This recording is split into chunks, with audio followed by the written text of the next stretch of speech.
Welcome back, and we've got some other requests as well. And as of course, a lot of people love gold, and they love gold shares. And the reason why they like it because gold shares has the you can also say the capability to rally very hard if it does. But unfortunately, when it goes down, it's an ugly picture. And this is what we see here with Barrack Gold. Look what Barrack Gold does.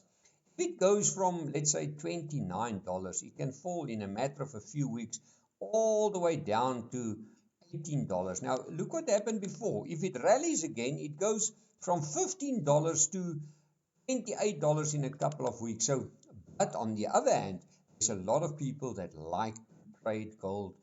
For me, gold is not a long-term investment because it's too cyclical. It is just too quick for me actually for a long-term investment. But I mean, you can make good money if you purchase it. And look at it, Barrack Gold from $25 from March to $15 in July. I mean, a massive sell-off. And what do we see? We see a sort of a little bit of a blip here. There's the low. There's another higher low. It looks like we're working on another higher low. But for me, where will it give a buy? I will only look at that little line there. I'll put in that resistance line. And I'll say to myself, oops, I just want to get that, sorry. There's that resistance line. Let's draw that in. Resistance for me is sitting at $16.91. Above $16.91, we'll get a higher high confirmed. But I mean, if you buy it above 16.91, where's my stop loss? Will be below that is 16.03. And where can this share go to? I mean, there's your first target. I mean, remember, this is a weekly chart, and a weekly chart is always focused on a Friday close. Will be 17.94. There you are, 18.45, 19.44, 20.39. 2103 and maybe as high as 22. I mean, that's another beautiful rally. And a lot of investors wants to know, in this world where inflation is so awkwardly high and Russia and Ukraine carries on and there's possible war talks between China and Taiwan, why doesn't gold rally? And always remember that instruments do their own thing. And that's why I always say the best is to have your share in mind, have your commodity in mind, but always look at the chart and ask yourself, what is the chart telling us? Because the chart, let's just have a look at the candles here. The chart tells us that the informed capital is not involved here. They will only get involved above there. Yes, there is a beautiful dragon fly candle there. I mean, right at the bottom there. And I believe there's also a little bit of a gap there. Look at that gap between 23.42 and it closes at 23.48. That doesn't mean, if you believe that gold is going to go high and you know that Barrack Gold is a top gold performer, sometimes what happens, the share can surprise you and go lower, much lower than what you thought. And on the other hand, when it starts to go, it usually goes much higher than what you think. So for me, always keep in mind that informed capital tells us what to do, and the best is to look at your candles or your line chart if you like that and get your clues from there. Don't just buy on an assumption. That usually does not work. Our next request is Sofi Technologies. Well, if I look at this chart, it looks like that the momentum is still purely to the downside. I mean, this is a weekly chart. Look what happened here right at the top at $24.20. It started to lose momentum. And I mean, where was your clue? If you just look at this chart, you see a classic, beautiful double top here. There you are. There was the top. There was the top. It came back all the way to this support line, bounced up, did not make a new high. And where did the double bottom came into play? Below 13.79. Yes, it did play out, but do we see any turnaround yet? I will say I will only get positive on a weekly chart if this chart can go above $8.60. Below $8.60, for me, this chart actually makes me a little bit negative. It tells me that the momentum is clearly to the downside. I don't see an uptick yet. For me, I'll be nervous just to go and buy it. And of course, if we take out the low of this, where's that low? That low is sitting at $4.86. The chart can actually go much lower, and the share can maybe go to even lower levels. I mean, there it was, oh wow, can you believe it? It's even lower as when it was listed. So this was one of those companies that everybody believed that is the new Apple or Microsoft. And what happened? It gave us a double top and it came back because this one is listed on the Nasdaq Stock Exchange.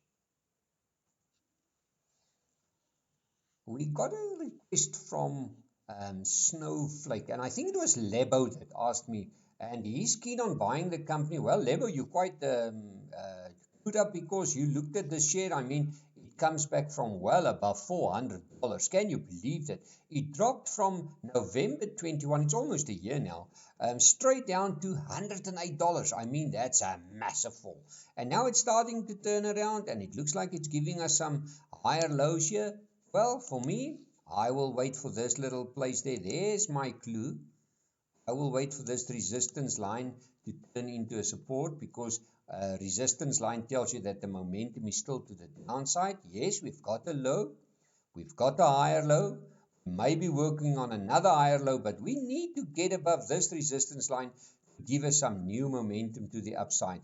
And that is sitting at 179.95 level, if I'm correct, at 179.95. But where's my stop loss if you want to buy that? My stop loss will be the low of this little candle there, and that will be 129.78. But it looks like this share needs to do a lot of work. But what I like about this, even if this consolidation carries on for quite a while longer, that means that the share is trying to find its feet. And as you guys always know, I say that when there's a consolidation taking place, there's always the informed investors that suss each other out and they decide we like the share or we don't like the share. Only above that little line there, I will believe that we can see some momentum to the upside.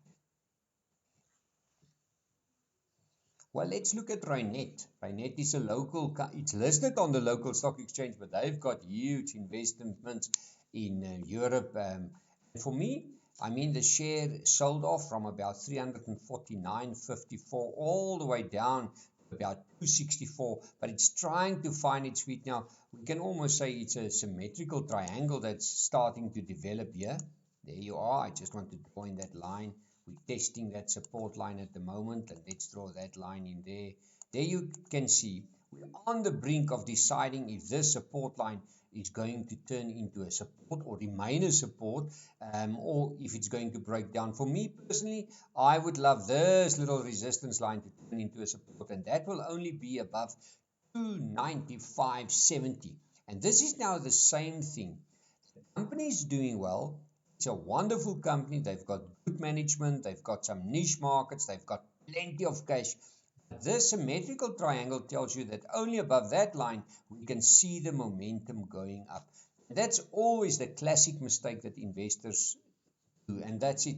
At 350, they believe that this share will go up forever, and then they don't realize that the share went up all the way from 257 to 350 in a matter of a few weeks. Then they buy it here, they wait for it to go to 1,000 rand, and it never goes to 1,000 rand immediately. It first comes back, and that's the big thing. Try to decide on your company, try to get in as low as you can, and then you've got a good entry point and maybe a tight stop loss. To just buy it and wait and hope for the best, that does not work. Let's look at RMB Holdings, or RMH, the code on the stock exchange. Well, this share was unbundled from Rand Merchant Bank. They hold most of the property assets in this company. And I said to myself, when it dropped all the way, I think to 1 rand, 2 cents, or whatever the case may be, I cannot even remember. I got some of them out of the unbundling, and then I bought some with it. And I'm just holding the share. And why do I like the share? Look at that. Low, higher low, higher low, higher low. Slowly but surely ticking up. And remember, this is not a growth stock. This is a stock where over time it will probably unlock some value. There's a massive gap here on the candlesticks chart that maybe can close sometime in future. What I like about the company, they've got the good management, and it's a slow mover, but it's moving higher. But where is the next positive point? I know it's quite away from here, and that will only be above 196. I think when it gets above 196, you'll probably see that the share starts to work in this gap.